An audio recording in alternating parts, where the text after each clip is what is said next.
नमस्कार भारत, मैं Gayatri online support expert हमारे यूट्यूब चैनल में आपका फिर से एक बार स्वागत करती हूं और आज मैं आप लोगों के साथ शेयर करने वाली हूं success story of Hind Bharat financial services.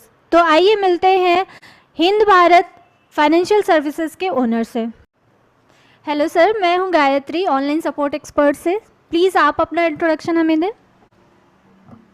Hello दोस्तों, मैं रोहित पटेल और मेरा एचबी फाइनेंशियल सर्विसेज के नाम से भोपाल में एमपी नगर में ऑफिस है। आपको कभी भी अगर फाइनेंस से जुड़ी कोई भी समस्याओं का समाधान चाहिए हो तो आप मुझसे कांटेक्ट करें। एचबी फाइनेंशियल सर्विसेज आपने जो स्टार्टअप किया है, ये आपने कब शुरू किया? इसे स्टार्ट करने में आपके पास चैलेंजेस जो आए होंगे, प्लीज़ वो हमारे साथ शेयर करें। आपने कैसे उन्हें हैंडल किया और आज आप पैन इंडिया वर्क कर रहे हैं, प्लीज़। जैसा कि मैम ने बताया, अभी पैन इंडिया अपन काम कर रहे हैं फाइनेंस में। मोस्टली अभी मैं व्हीकल फाइनेंस में काम करता हूं। जैसे कि मैं आपको बताना चाहूँगा कि मेरी जनरली लगभग 2015 से फाइनेंस फील्ड में स्टार्ट की थी मैंने। और मैंने देखा कि कस्टमर्स को मेन देखा जाए कि सर्विस की बात होती है। किसी भी फील्ड में आप ले लो, सर्विस मेन होती है। आप काम करना चाहोगे, आपका काम तो हो जाएगा, आज नहीं कल हो जाएगा, बट क्या होता है कि इसी बीच में कस्टमर परेशान होता है।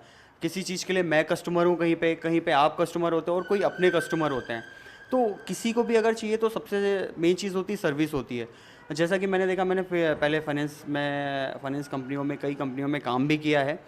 तो वहाँ पे मैंने देखा है कि कस्टमर आ रहे हैं, हम उनको 4-5 दिन तक पहले बोलते हैं कि ठीक है सर, हम आपका काम कर देंगे। एट लास्ट मोमेंट पे क्या होता है कि कंपनी के जो हेड ऑफ रहते हैं वो मना कर देते हैं।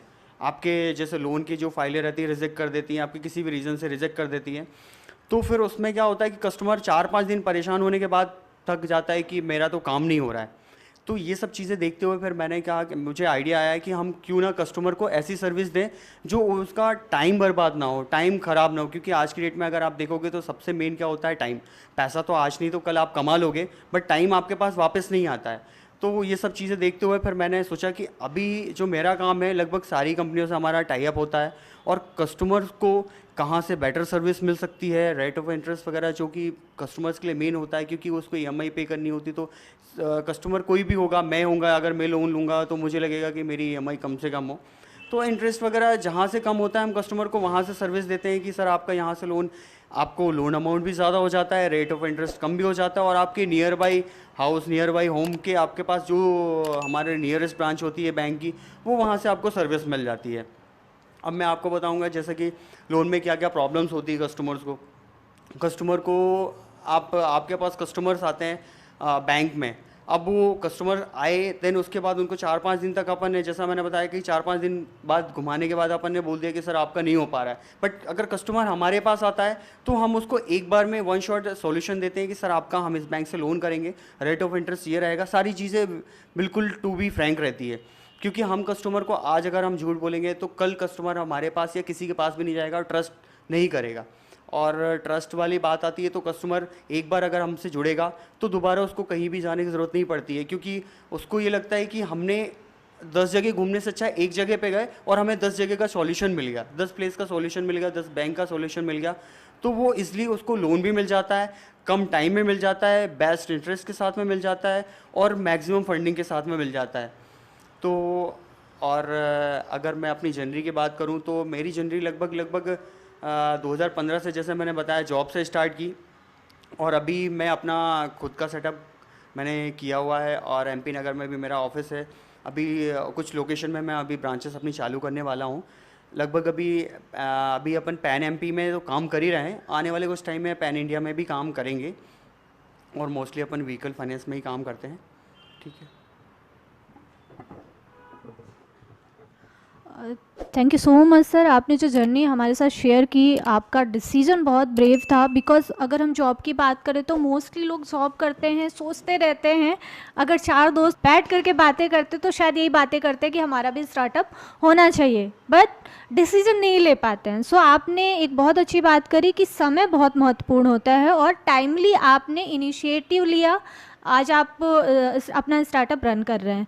तो जैसा आप HB फाइनेंशियल सर्विसेज में जो फाइनेंस सर्विसेज देते हैं उसमें आप व्हीकल्स के लिए फाइनेंस करवाते हैं, राइट? तो मैं जानना चाहूँगी कि आप किन किन व्हीकल्स के लिए फाइनेंस करते हैं। दूसरी चीज़, जब आप लोन फाइनेंस करवाते हैं तो उनमें minimum rate of interest maximum कितना रहता है, साथ ही जो लोन अमाउंट रहता है वो कितना फाइनेंस हो सकता है, इसके बारे में प्लीज़ आप हमारे साथ शेयर करें ताकि लोगों को अवेयरनेस भी मिले इसके बारे में। और कंसल्टेशन अगर कस्टमर्स चाहता है बिफोर फाइनेंस, तो क्या आप वो भी प्रोवाइड करते हैं कस्टमर्स को? प्लीज़ हमारे साथ शेयर करें। जैसा कि मैम ने क्वेश्चन किया, रेट ऑफ इंटरेस्ट की बात की और साथ में फाइनेंस की बात की, कितना % फाइनेंस हो सकता है या कितना फाइनेंस हो सकता है। आज की डेट में क्या हो गया है कि गाड़ियाँ बहुत महंगी हो गई हैं। जैसा कि आप देख रहे हैं, नई गाड़ी लेने चाहते हैं तो आपको जो गाड़ियाँ 5 लाख की थी आज वो 7 लाख 8 लाख रुपए की हो गई। तो जनरल सी बात है, नई गाड़ियाँ महंगी हो रही हैं तो पुरानी गाड़ियाँ भी महंगी हो रही हैं। तो उसमें क्या होता है कि हम कस्टमर के प्रोफाइल के हिसाब से 90 to 100% तक फंडिंग कर सकते हैं। और कस्टमर का अगर प्रोफाइल अच्छा हुआ तो उसको हम रेट की बात अगर करें तो रेट हमारे पास 6, 7, 6-7% के आसपास का हमारे पास रेट ऑफ इंटरेस्ट है, जो कि कहीं भी आपको नहीं मिलेगा। और ये चीज़ें ऐसा नहीं है कि हाइडन है, सब चीज़ें आपको बी फ्रैंक क्लियर कर दी जाती है पहले ही, लोन के पहले कि सर आपका इतना लोन का अप्रूवल होता है और उसके बाद आपको इतना रेट ऑफ इंटरेस्ट आता है। साथ ही साथ आपकी EMI भी पहले ही आपको बता दी जाती है, जो कि पहले क्या होता है कस्टमर को बताई नहीं जाती, बाद में सर आपका लोन अप्रूव हो गया है, आपकी सारी चीज़ें हो गई हैं, अब आपके इसमें कन्वेंसेस फीसेस भी ले चुके हैं, तो अब आप सर आपको लेना पड़ेगा। तो कस्टमर वहाँ पे फंस जाता है कि हम आगे अब क्या करें, हमको मजबूरी में लेना पड़ता है। बट यहाँ पे आपको पहले ही सारी चीज़ें क्लियर कर देती हैं, हमारे जो एग्जीक्यूटिव होते हैं बैंक के, वो सब आपको पहले ही क्लियर कर देते हैं, अप्रूवल होने से इनफैक्ट पहले ही। तो मतलब आपका टाइम भी बच जाता है और साथ के साथ आपकी इंटरेस्ट की सेविंग भी हो जाती है, कम से कम इंटरेस्ट में हो जाता है। जैसा मैंने आपको बताया, गाड़ियों में अपनी 100% फंडिंग हो जाती है। और अपन अगर बात की जाए किन किन गाड़ियों पे काम करते हैं, किन किन गाड़ियों पे लोन करते हैं, तो सबसे पहले अपन बात करेंगे प्राइवेट कार, जो कि हम पर्सनली अपने यूज़ के लिए लेते हैं। सिर्फ हम प्राइवेट पर्सनल यूज़ के लिए लेते हैं, वो प्राइवेट कार कहलाती है। देन उसके बाद जैसे कुछ लोगों का टैक्सी का काम होता है, ओला उबेर में, जैसा आपने देखा होगा ओला उबेर में गाड़ियाँ चलती हैं, तो वो टैक्सी में काम होता है, उस टैक्सी में भी अपन फाइनेंस करते हैं। देन उसके बाद अपन आते हैं कि ट्रैक्टर जो एग्रीकल्चर में आते हैं, ट्रैक्टर में भी कहीं भी पूरे MP में, गांव में, कितना भी, भोपाल से अगर कितना भी अंदर गांव हुआ, 50 किलोमीटर 60 किलोमीटर जो भी हुआ, अपन सारे रेडियस में काम करते हैं। और उसके बाद अपन आते हैं लोडिंग गाड़ियाँ, जो छोटी छोटी लोडिंग गाड़ियाँ, जो छोटे लोग मजदूर टाइप के लोग होते हैं, ड्राइवर्स होते हैं, वो सोचते हैं कि मैं अपनी खुद की गाड़ी लूँ, तो उनके लिए भी हम मतलब बिना ज़्यादा पेपर वर्क के उनको भी इजली गाड़ियाँ प्रोवाइड करवा देते हैं, और मैक्सिमम फंडिंग के साथ में कम से कम रेट ऑफ इंटरेस्ट और ज़्यादा से ज़्यादा टेन्योर, जिससे उनकी EMI छोटी हो जाए और इसलिए वो अपनी गाड़ी, खुद की गाड़ी चला सकें।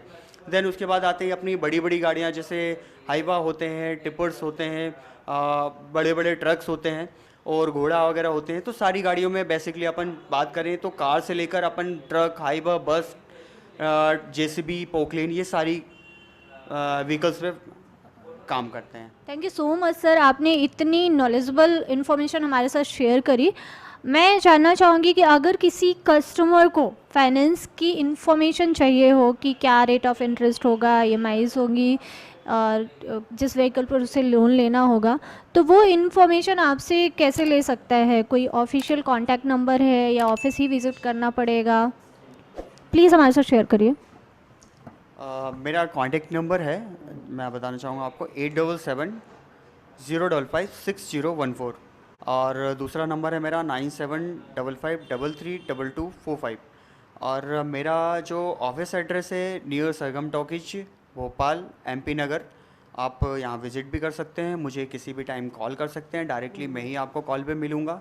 आपने अपने कस्टमर्स के साथ अपनी इन्फॉर्मेशन शेयर करी। मैं आपसे एक पर्सनल क्वेश्चन करना चाहूँगी कि जैसे आपने जो स्टार्टअप रन किया और आज आप एक ब्रांडिंग पे हैं, पैन इंडिया पे अपना बिजनेस एक्सपेंशन करने वाले हैं। हमारे साथ ऐसे कई सारे लोग होते हैं जो जो वो भी सोच रहे होते हैं, हम एम्प्लॉयज़ की बात करें या यंग जनरेशन की बात करें, या बहुत सारे लोग जो काम का एक्सपीरियंस लेने के बाद भी सोच रहे होते हैं स्टार्टअप करने का, बट किसी ना किसी रीज़न की वजह से वो इनिशिएट नहीं कर पा रहे हैं, डिसीज़न नहीं ले पा रहे हैं, या फिर जिन्होंने स्टार्टअप किया बट बीच में ही क्विट कर देते हैं, उनके लिए आपका क्या मैसेज रहेगा? प्लीज़ हमारे साथ शेयर करें। मैम बहुत अच्छा क्वेश्चन किया। ये क्वेश्चन तो इनफैक्ट मेरा भी अभी कुछ टाइम पहले मैं भी ऐसी चीज़ें सोचता था कि अगर मैं अपना बिज़नेस करूं, रन करूं, चले नहीं चले, और फिर उस टाइम मन में डर रहता था कि कहीं ऐसा ना हो मैंने स्टार्ट किया, अपना टाइम भी दिया, देन उसके बाद पैसे भी अपने खर्च किए, और फिर भी अगर मेरा नहीं चला तो मैं क्या करूँगा। बट इस आपको ही पता है, अगर आपको कहीं जाना है तो आप जब तक वहाँ पे जाओगे नहीं तब तक आप वहाँ पे पहुँच नहीं पाओगे, और आपको उस बीच में क्या प्रॉब्लम आनी है या नहीं आनी है वो आपको वहाँ पहुँच कर ही पता चलेगा। तो मेरा एक्सपीरियंस यही रहा कि मैंने अपना सबसे पहले तो मैंने अपनी जो जर्नी जैसे स्टार्ट की, तो मैंने जिस फील्ड में स्टार्ट की उसी फील्ड में मैंने पहले डिसाइड कर लिया कि मुझे इस फील्ड में काम करना है। देन फिर उस चीज़ का मैंने एक्सपीरियंस लिया कि मुझे कैसे काम करना है, मैंने बैकअप स्टार्ट किया। बैकअप स्टार्ट करने के बाद फिर उस चीज़ पे आगे धीरे धीरे करते करते मैं जिस स्टेज पे आज हूँ उस स्टेज पे पहुँचने के लिए मैंने काफ़ी सारे रिस्क भी लिए, जो मैं आपको अभी डिस्क्राइब नहीं कर सकता हूँ।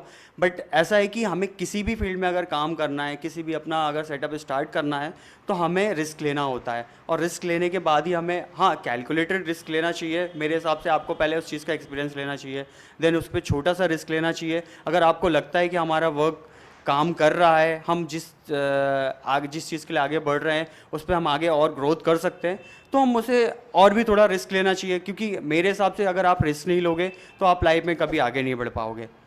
यही मेरा कहना है कि अगर आपको कुछ लाइफ में करना है तो आपको रिस्क लेना चाहिए।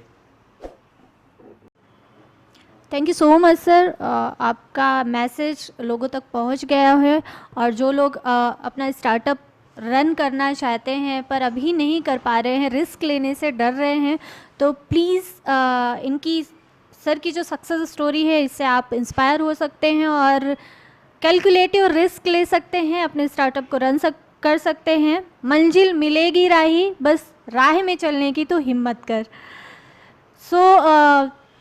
आप सभी लोग लास्ट तक इस वीडियो में बने रहे हैं, इसके लिए आप लोगों को बहुत बहुत धन्यवाद।